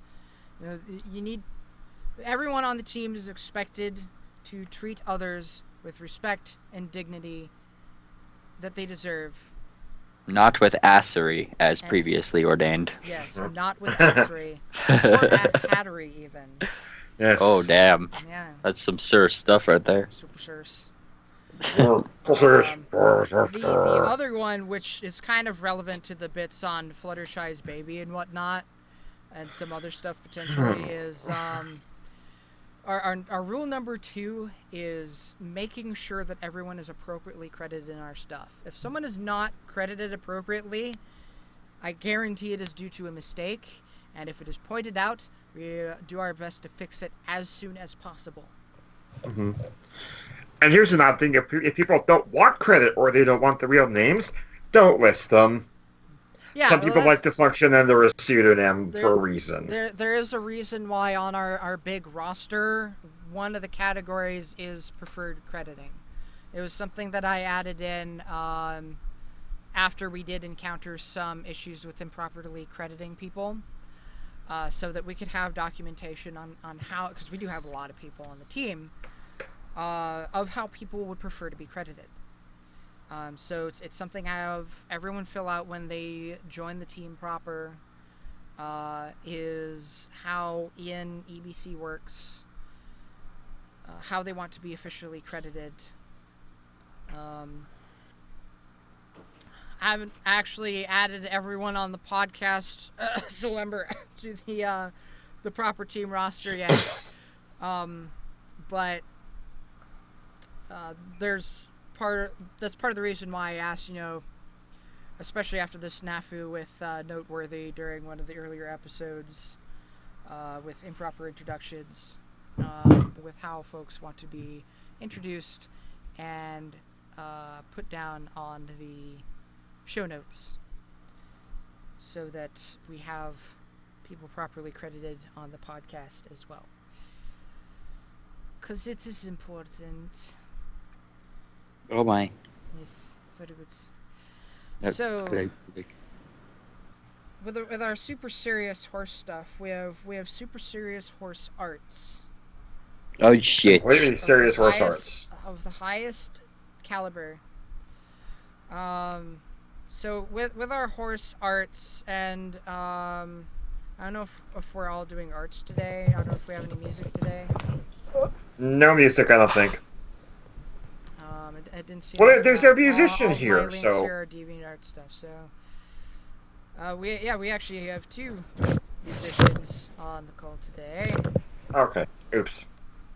Because Hey. arguably do musical things, anyways. Yeah. I can't imagine who they might be. Certainly not Duck. I don't know what you're talking about. No, and certainly not that guy that wears the hats and glasses and thinks himself. I'm just kidding. Yeah, I don't know where we're going with this. Yeah, So yeah, we're yeah. arts. Arts, yes. So I'm working on my Fire Truck Step album. yes, good. You want to collab, bro? So collab, bro. You should know just how hard it is to make music whilst quacking. It's very hard. I can imagine. It's too hard for you to handle. I can only imagine. All right, so yes, I will start with the arts because I am so egotistical and put myself at the top of every list. Oh, you. Because I am the most important here. So. Well, it's good we established that. Yes. So we have an art here of Flutterbat. It is entitled Midnight Snack, and it is by one of my more favorite artists, Jada Jinx. Sam! And so this was in my DeviantArt notifications today. And it is a super cool Flutterbat, honestly. Like, the detail on this. I like the little shiny bit with her biting into the apple. And all that. She says, she mentions it's kind of a color study. And you can kind of tell if you have gone to art school like I have, anyways. But I really do like the colors in this. She kind of kept it constrained in the band between, I think she mentioned it was yellow and purple. Mm-hmm. Yes. Given the colors of the knights. They are complementary colors. Which does... You can see the contrast there, like Fluttershy against the night background and the moon likewise against that. In case any of you wanted an impromptu art lesson. But yeah, basically this boils down to I thought it was pretty. It looked shiny. Yeah, she had been doing some work in the last couple months where she was just taking various palettes and then drawing ponies off of that. If you go to her Twitter, she's got a lot more of those sketches she did, just basically as studies just to, take the primary colors off a palette and turn it into a pony. So, and they're really impressive. So, I think I do remember seeing a few of those, and they're really, nice. really good. And this is I think this is like her fourth that she's done this year. I know that there are a couple of those she's done previously that were supposed to be print style. The first one, where I think we featured a couple of days, month or so ago. The other one I'm looking at it because I got it as a gift at the HomeCon. But it's just really, really impressive just seeing, how she's growing as an artist. I mean, with her comic being sidelined, unfortunately, due to computer malfeasances and stuff. But, all the details on Fluttershy, and again, just the fact that you can do so much with just two colors and two shades of a color is a lot. That's awesome. I love Future Jinx. Yeah, she's got some great stuff.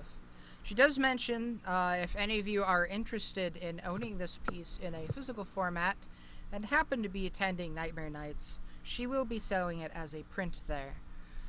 I do believe that is Nightmare Nights Dallas that she is. That's correct. To.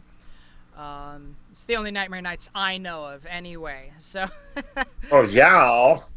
I really would so want to get this as a print. I would want to go to the con just to get this as a print because this is amazing. And I actually just watched her now on DeviantArt just from looking at this because this is this is beautiful. Like the level of detail in it. I'm totally gonna change my art pick, by the way, later on. Now that I remembered about this artist, just saying. Okay, so it's not gonna be the one that you initially picked. Is that how I'm understanding that? Exactly. Okay, I'm changing it. I will ask you to link it when the time comes. So just Faux show. Yeah, she just recently finished up. She had been doing a series, I think, over the last 5-6 months, where she was basing various D&D archetypes, like the mage, the warrior, other people I can't think of, the bard, as individual ponies, and she just finished up Clarity, and that's also on the direct link as the first picture, and wow, but we're talking about the other piece, not that. It's just I could gab on her all day because she's an amazing person. I do recommend if you get a chance to know her too, because she's really, really awesome. So, Wordy, what do you have for us here? All right, the picture that I have is another art, as a picture would be. It is by an artist named Evely, and it is a just kind of an adorable picture of a Maniac and High Heel. Both character. Huh? Sorry, I was just gonna say that floof.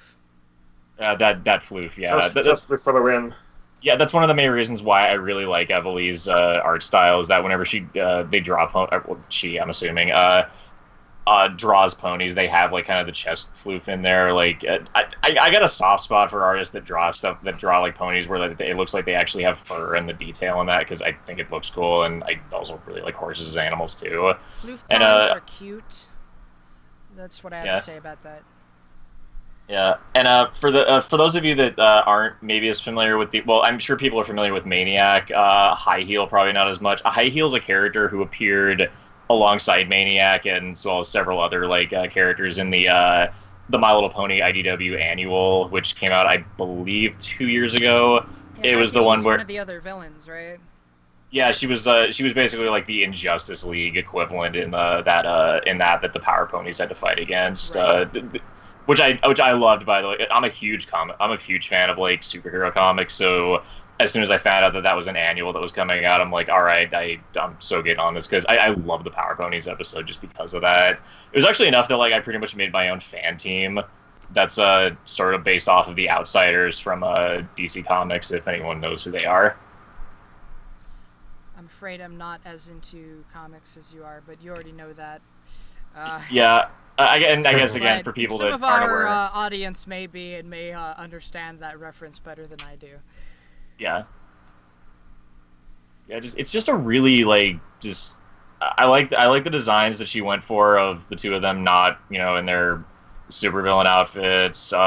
It's just a really cute picture. I really like the detailing and just color palette that they put in, like especially with Maniac's eyes and the eyeshadow that High Heel's wearing in it.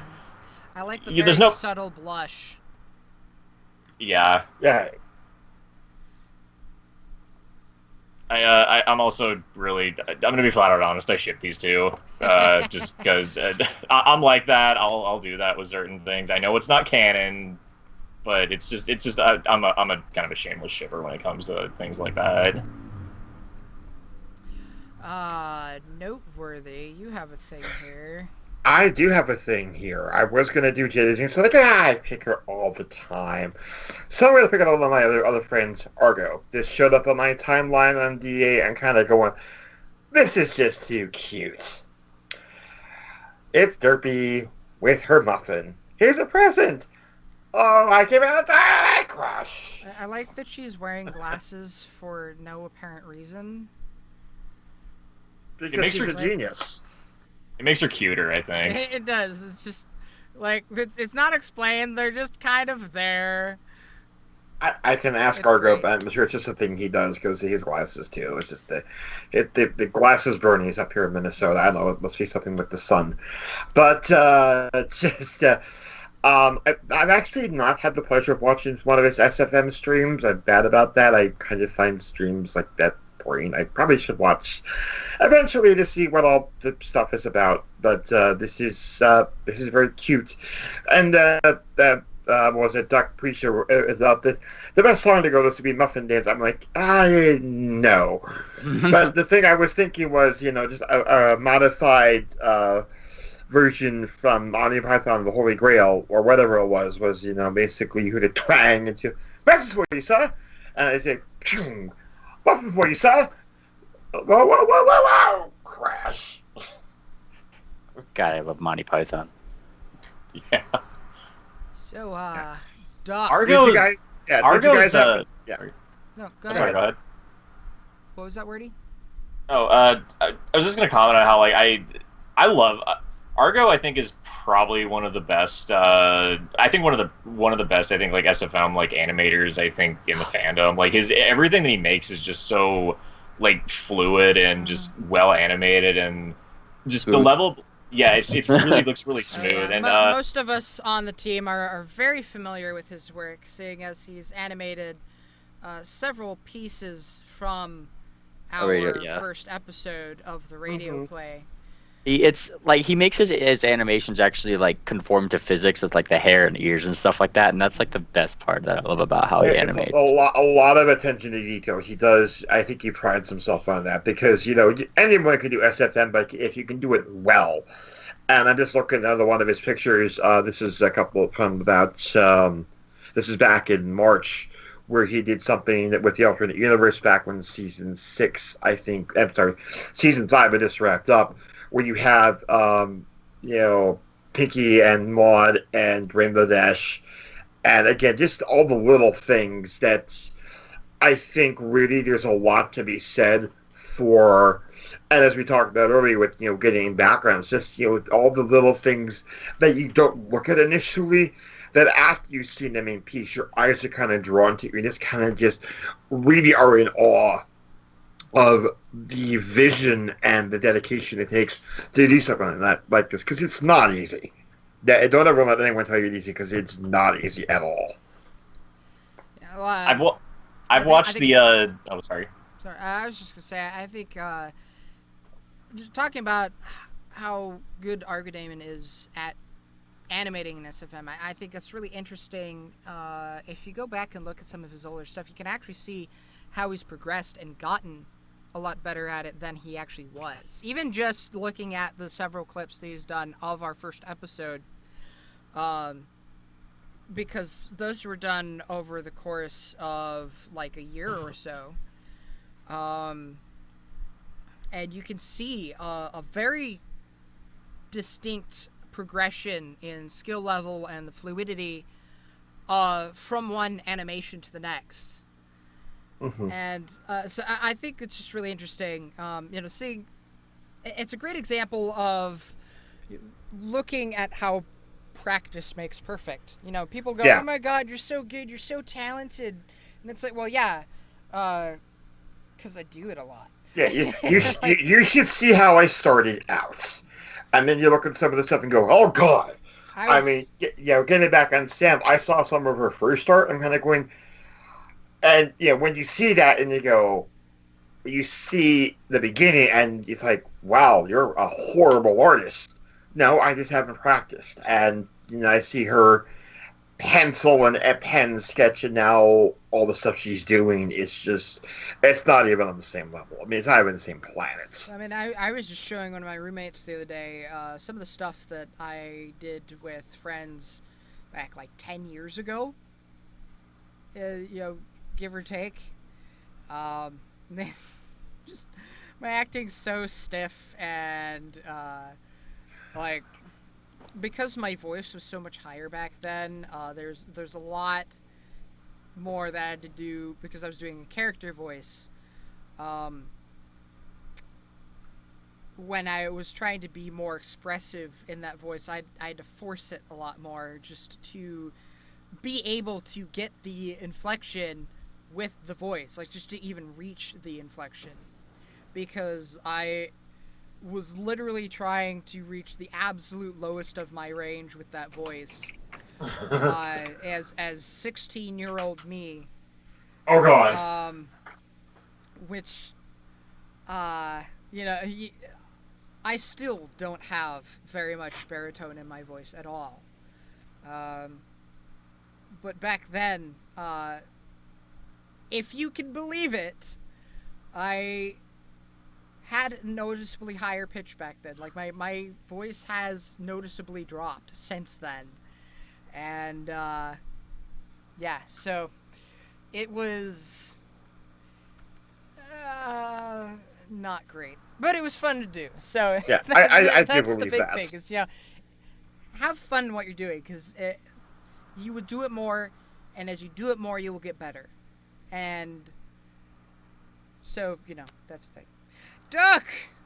Yes! You had a thing. Link me the thing in the Skype chat here that we have the call on. Oh, I already changed the text for it.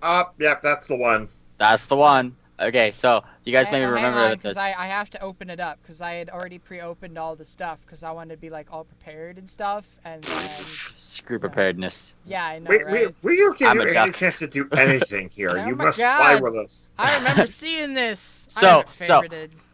the reason that I brought this one up is because I could actually talk about this one in depth, and I was kind of freaking out because it's amazing. So the swing, it's fucking amazing. So they came out with this one in the middle of my art history class, DJ Jinx. And it was I was like, oh my god, this is freaking awesome, because it's essentially a rendition of John Honoré Fragonard's original piece called The Swing, Right. which is essentially the same exact thing but with ponies. But the really funny thing is so in the original, the guy that's standing on the floor underneath the swinging woman, that was the commissioner. And the whole point of this, because the Rococo style is technically a really sexualized and reggae kind of style, Uh-huh. The commissioner was trying to make the assumption that he's looking up her skirt. So I thought this was extremely freaking funny. Not to make this awkward or anything, but it is kind of funny. And then because of the whole correlation and everything, and it's really detailed, and the color palette is almost exactly the same. And I was an art nerd at that point, even though I hate history. But there's your little fun fact for the day. Mm-hmm. Yeah, and going on this, I had heard her talk about this. I mean, she showed this to me in various states of aggression, and I did see the comparison and really how true she stayed to that original piece is incredibly impressive. And this is one of the first ones she did in this style. And just, I mean, you want to talk about hours spent literally drawing all that by hand inside, and then getting all those layers of color. I mean, that's a good solid week or two just in man hours alone getting that done. I just absolutely gorgeous piece. I just love how pervy people were in the 1700s. So it's kind of funny. Well, just no less than they are now. Except on the internet now, where nobody knows it's you. Yeah. Exactly. I think it's great, looking at traditional pieces or takes on traditional pieces like this. And pointing that out, like a lot of those pieces, it's like, oh well, it's tasteful nudity. Like you realize, like they weren't influenced by being, all cultured and high class and appropriate. Like no, they were still human beings. They were as people were horny back then, and horny as we are. Like there's no people had desires. They are literally the stock that we came from. Like, where do you think that we got that from? Jesus, I wasn't wanting to go that far, but okay. I thought I was creepy, and then this just okay. It's been brought to the level. We didn't just spontaneously become horny. Like, we got that from somewhere. It's in our genetic programming. Yeah. How did this happen? I don't know how we got here, but we got here. Classical arts. That's just what I love pointing out about classical arts. People get all super snooty about that when really it's just like all a bunch of bullshit. Guys, I should have pulled up the art piece that was just a single blue line that sold for like 18 million or whatever. Oh. just the self-expression is just amazing. Like, I mean, I could do it. So I'm sorry. I still wanna show off your other thing, anyways, just because it's super cute and I love it. Okay. Your duck pony. So. Funny. And because we haven't had a long enough episode yet, apparently. Actually, we haven't had a very long episode in comparison to other episodes, so. I can explain Duck Pony yes. and the whole story. Please okay, explain Duck Pony. So Winged Wolf 94 is like one of the artists that I follow because I really like their art style and it's really cute and stuff. And like he/she, I haven't seen the gender of he/her, but like. But what was I gonna say?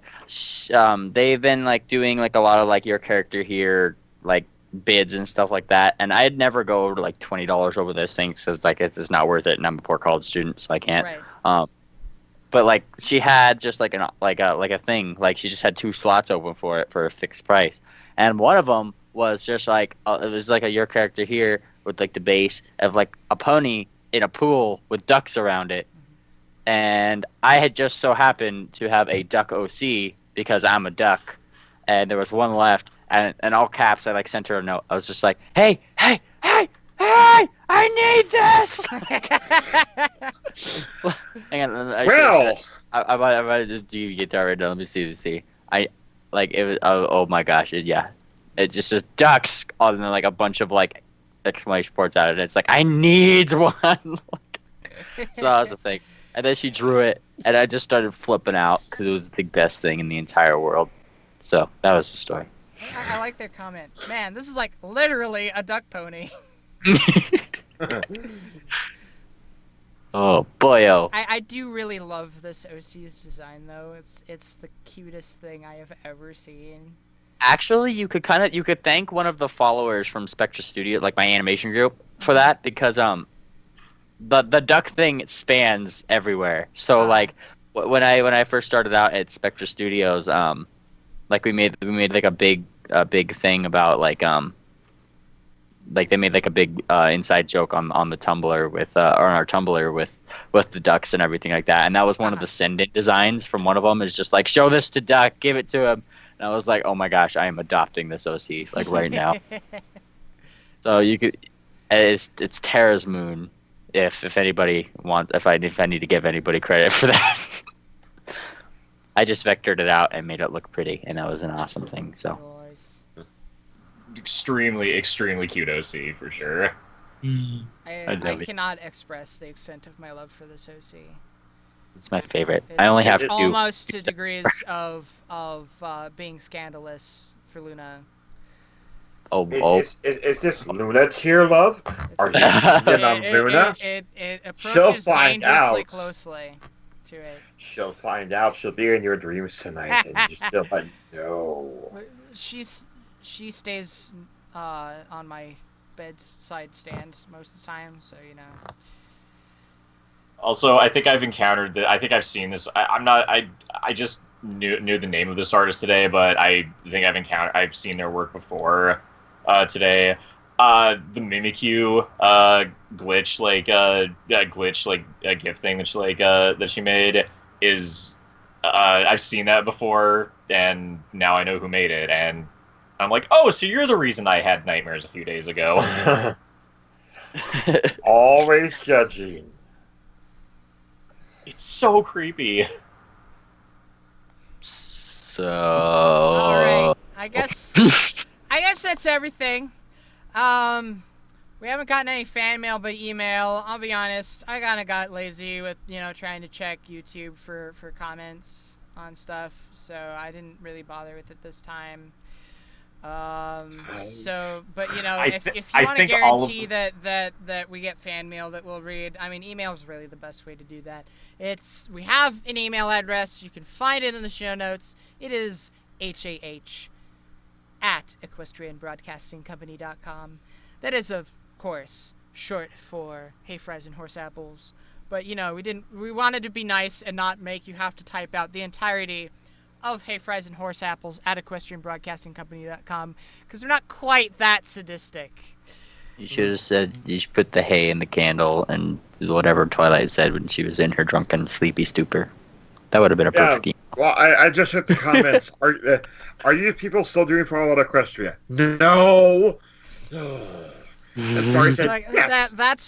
That's been a thing since long before this podcast. We get comments even on the episode posts, whatnot, like, when's the next episode? Are you still doing the radio play? When's the next episode? When is? And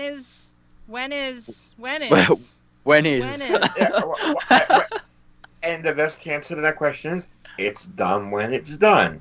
And, good.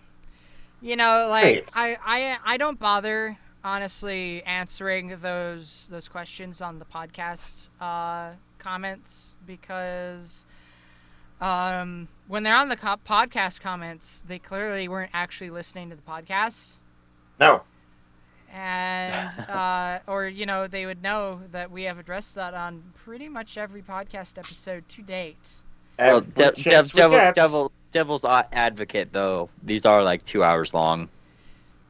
So, like, I mean, like, it's kind of hard to just sit down and like possibly like not do some dishes or something. Most of them we have addressed it at pretty much the beginning of the episode. Actually. Well, this is my first episode, so I wouldn't know. Yeah, this is this one and maybe the last one. Actually, no, even the last one we did at least talk about it pretty close to the beginning of the episode. Get with it, developers. But yeah, it'll be out when it's out. I'm sorry, that's the best I can do. I can't go KP mode and backflips and go even if I wanted to, which I don't, because I'm not a giant dick. But I can't pull the horse fame card, which honestly, KP can only kind of pull the horse fame card. Let's be honest here, because again, I guarantee you there are people out there that are part of the fandom who like super like the show and everything, and still haven't heard about KP. Mm-hmm. I guarantee I it. feel like you only know her face if you follow Equestria Daily. Yeah. Like that's Up- pretty up- much it. I Up until don't this episode even with the pony. follow. I don't follow the episode like analysis stuff because I guess there's like an analysts community out there. I don't follow that at all. I follow care for it. Silverquill and Dr. Wolf. Those are like the only two I like. Like if people are into that and they they're interested in doing analysis and interested in watching the analysis, that's great. We don't do that on this show. We at best we give general opinions and impressions and pseudo analysis. Mm-hmm. But I wouldn't call this an analysis show. I wouldn't say that we do journalism. We are literally just a podcast of a bunch of fans talking about fan stuff. We just nerd out on the mic. Actually, I'm a duck. Thank you very much. You are a nerd duck. I am just duck. You are nerd duck. You are duck Is nerd. Is only duck. Don your duck nerd glasses. You don't become want. a duck nerd.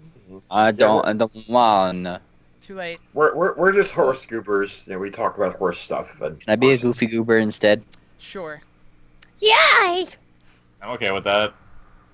I'm a goofy goober, yeah. But yeah, it's a volunteer project, guys. Like, Mm-hmm.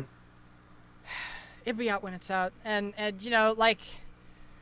honestly, if anyone out there wants to go and respond to those comments, like, yeah, it's still coming out, and Dalkin just got too lazy to respond to every single instance of when is the next episode coming out, go right ahead, because honestly, it's just at this point, like, I've heard it so many times, when is the next episode coming out? I literally cannot respond to every single instance of that. I've lost count of how many times that question has been asked. I cannot do it anymore. So I'm gonna go get Dalkin his cider. I guess in other like really good news to kind of share before we head out, the local our local Barnes and Noble here in Missoula is carrying Guardians of Harmony toys now. Yes, I noticed that they were on Amazon as well. I bookmarked the Amazon pages for Nightmare Moon and Celestia. Cannot currently afford Nightmare Moon in the immediate moment, but I'm hoping that I can scrounge together the $20 soon, and maybe go in on that with a single shipment with my roommate, so we can get Nightmare Moon and Celestia and get those to put on the mantle here in the apartment, because basically our apartment has been taken over by ponies. I'd want to get the Discord, but I have no idea where in the apartment I would put him, honestly. We're running out of space too. We've got ponies everywhere. We've got lightsabers taking up the space in front of the TV on the entertainment center, and several other Star Wars related things of mine also inhabit there, but they're a lot smaller.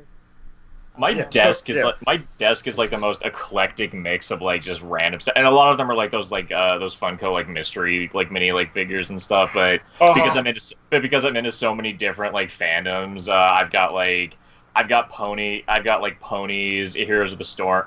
So like I've got my Chrysalis, and my Fluttershy sitting up next to Diablo and Jim Raynor, and then Daniel Bryan. Oh, just all next to each other. All right, well, we are so getting Dalkin, away from pony stuff here. I do have to ask one thing, Dalkin. What's up? Is it a collection or is it a shrine? It is not a shrine. It is not nearly organized enough to be a shrine. Especially since there's so much other not pony stuff, especially mixed in with the stuff on the entertainment center. Like the entertainment center is mostly lightsabers, honestly. But even on the mantle, I mean, like, my roommate has Mal's pistol from Firefly. There's there's a Fallout 4 Pip-Boy edition up there. There's a bunch of other stuff. There's just a lot of pony stuff, too. There are things. But no, hardly a shrine. Unless it's, I guess maybe you could call it a nerd shrine, but even then, like, it's in different locations. There's no organization. There's no central theme. It's just stuff taking up space. Because, we like our nerd stuff. And we like looking at it and playing with it on occasion. But yes. So, again, getting away from ponies here. I think we are at the end of our podcast for today. Yes. So, we have, as always, included contact information as well for anyone that wants to get a hold of one of us individually who has been on the episode today. You can find that in the show notes, along with links to the arts that we have looked at, and that sort of thing. So, for the Equestrian Broadcasting Company, this has been Hayfries and Horseapples with wordy notes. Yo, have a good night, everybody. Noteworthy. Prepare for a fresh horse. It's coming. Be ready. Duck. Bye! Click. And yours truly, Dulcan Starbine, signing off.